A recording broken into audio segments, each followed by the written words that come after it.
안녕하세요. 자격증 상세히 설명해주는 남자 자상남입니다. 평범한 직장인의 눈높이에서 자격증을 설명해드리고 있습니다. 모두 합격했으면 하는 마음에 노하우를 공유해드리고자 합니다. 오늘은 인사 관련 취업을 준비하는 취준생분들이나 인사직무 담당하는 주니어분들의 관심도가 높은 자격증 중에 하나인 HRM 전문가 자격증을 설명해드리고자 합니다. 처음 준비하시는 분들을 위한 오리엔테이션 시간이니 퀵하게 보시면 될 것 같습니다. 장단점, 응시 자격과 난이도, 문항수, 합격 기준, 일정, 응시 장소, 비용, 준비물, 그리고 몇 가지 꿀팁을 공유해드리도록 하겠습니다. 퇴근하고 만드는 영상이니만큼 구독과 좋아요는 큰 힘이 됩니다. 이번 영상은 오리엔테이션 영상이고 다음 영상에서는 공짜 문제라고 저는 별명을 붙여봤는데 공부 안 해도 혹은 조금만 공부해도 풀 수 있는 문제 꿀팁을 드리겠습니다. 뒤에 설명드리겠지만 35개 이상 맞으면 합격인데 이런 공짜 문제로 매회 9개에서 13개 정도, 약 30% 정도를 맞출 수 있습니다. HRM 전문가의 정확한 명칭은 한국공인노무사회 역량인증 HRM 전문가입니다. 역량인증 자격증 중에는 사회보험 전문가도 있습니다.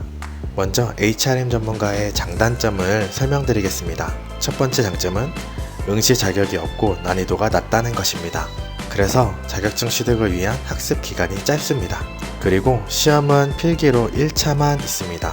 취득할 경우 이력서 혹은 경력사항에 기재 가능합니다.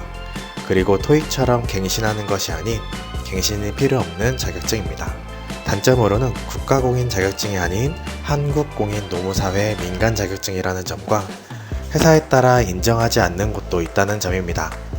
그리고 심도 있는 자격증은 아니므로 취준생, 인사직무 주니어에게 추천하며 그 이상의 경력자들에게는 큰 의미가 없을 수 있습니다. 앞서 말씀드린 대로 응시 자격은 없습니다. 난이도는 컴퓨터 활용 능력 필기 시험보다 낮거나 비슷한 수준입니다. 인사직무 재직자 중에서 단 하루만 공부하고 합격했다는 후기도 있을 정도입니다. 총 과목은 2개 과목입니다. HRM 실무와 근로관계법인데 각각 30문제, 20문제가 출제되며 시험 시간은 60분입니다. 조금 더 구체적으로 보면 HRM 실무는 인적자원관리, 직무, 평가, 채용, 보상에 대해 다루고 근로관계법은 기본적인 근로관계법을 다룹니다.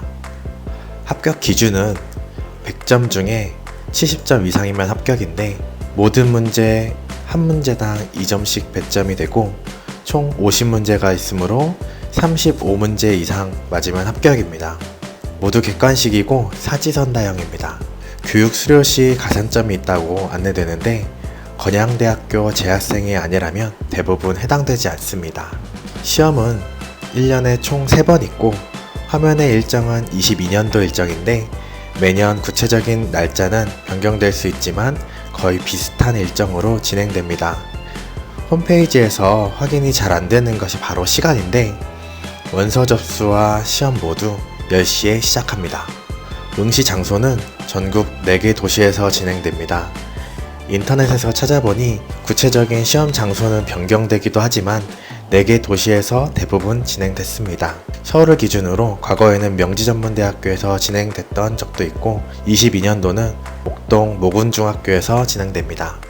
응시료는 31,000원이고 교재는 시중 책방에서 판매되지 않고 홈페이지에서만 판매되며 3만원입니다. 구입 후 2-3일 정도면 수령 가능합니다.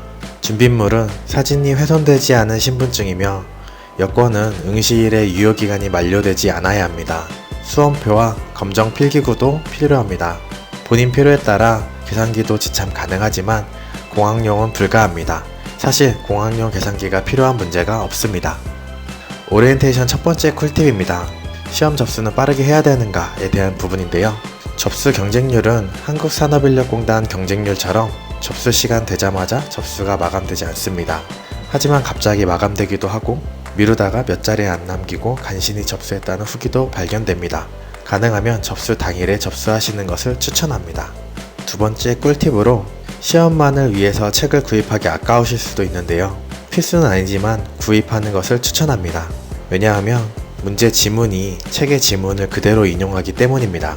저렴하게 구입하기 원하신다면 당땡 마켓이나 중땡 나라에서도 구입이 가능하지만 예전 버전 책이 많고 근로관계법이 자주 개정되기 때문에 저는 새 책을 구입해서 합격 후 중고로 판매하는 방법도 있지 않을까 생각됩니다. 세 번째로 보통 기사, 산업기사 필기를 기출만 외워서 붙는 경우도 있는데 정답만 외우는 방법은 합격이 보장되지 않습니다. 자주 나오는 문제 파악 정도 하는 것을 추천합니다. 실제로 법 개정으로 인해 정답이 다른 경우도 있습니다. 이번 오리엔테이션 영상을 마치도록 하겠습니다. 다음 영상에서 공짜 문제 꿀팁으로 찾아뵙도록 하겠습니다. 퇴근하고 만드는 영상이니만큼 구독과 좋아요는 큰 힘이 됩니다. 감사합니다.